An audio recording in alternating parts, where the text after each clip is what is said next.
parked the car, took our baggage to my aunt's house, her apartment. My cousin took me downstairs and went around the corner, and 2 blocks up is that same bar, that same area, 116th Street and 8th Avenue.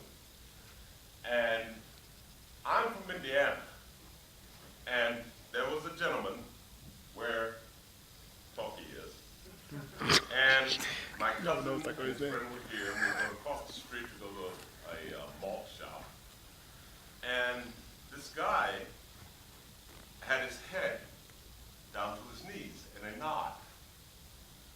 I thought he was ill. I thought something was wrong. Sickness is fun. So I walk up to him and I said, "Sir, can I help you? Are you okay?" And my cousin said, "Ken, what? What are you doing?" I said, "Come here. Come here." I'll be right back. So I walk over, he said, "It's a junkie." I said, "Junkie? Junkie. Dope? Junkie dope?" Because I never, didn't know anything about that girl. And so, I mean, this was so many years ago. So, good thing.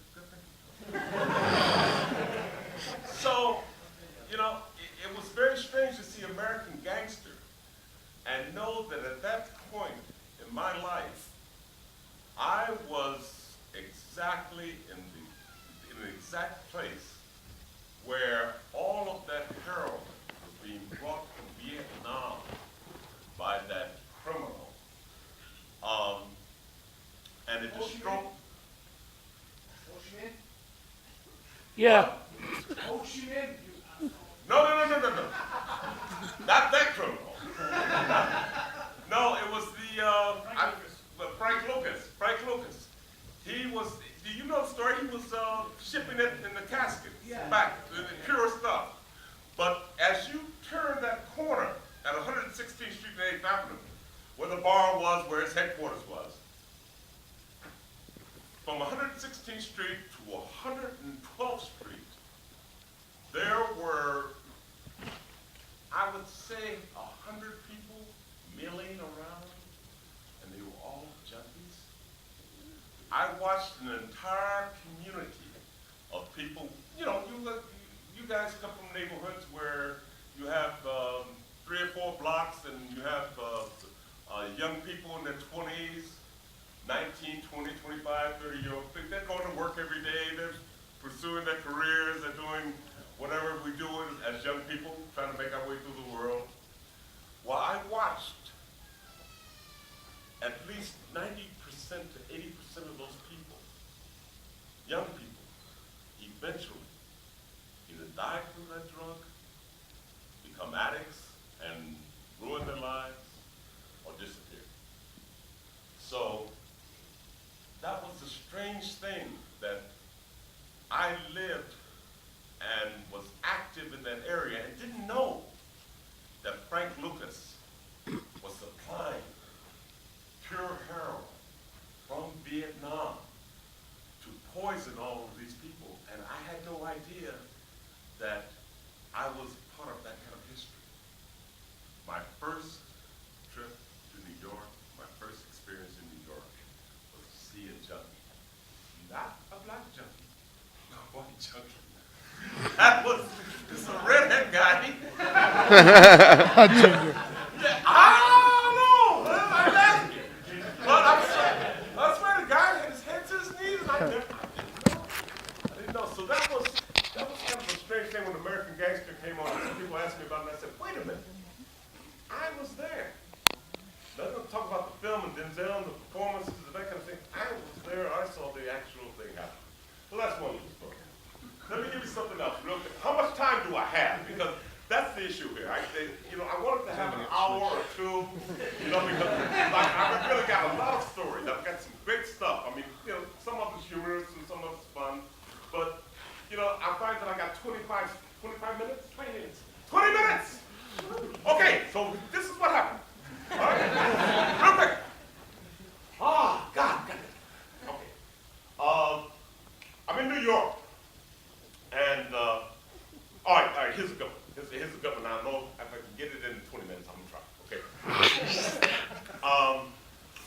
LA on a Friday.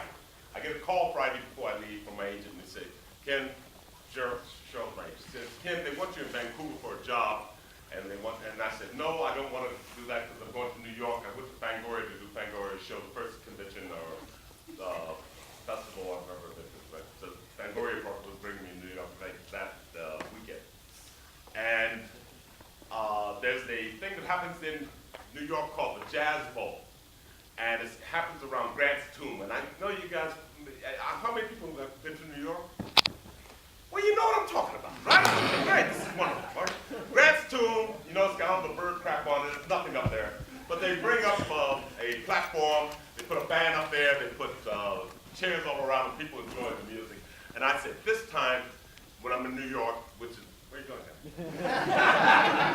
I'll be back, I promise, I'll be back. Yeah, I don't like you, so no. Anyway, this is a good story. So I knew that in July, every July, oh, told you, quick. A heck of a piss, boy.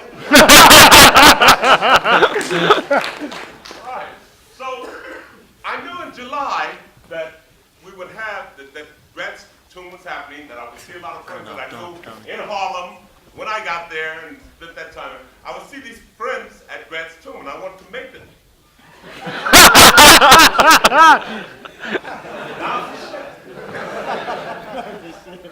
This is getting better every moment, okay? Okay, so, I got 20 minutes, guys. Let me run this up. All right, so, I've been waiting for years, and I didn't have a chance to go to Grant's Tomb. I knew they would all be there. And then whenever I was in New York, it was either winter or June or May, never July when this is happening. So this time it's July.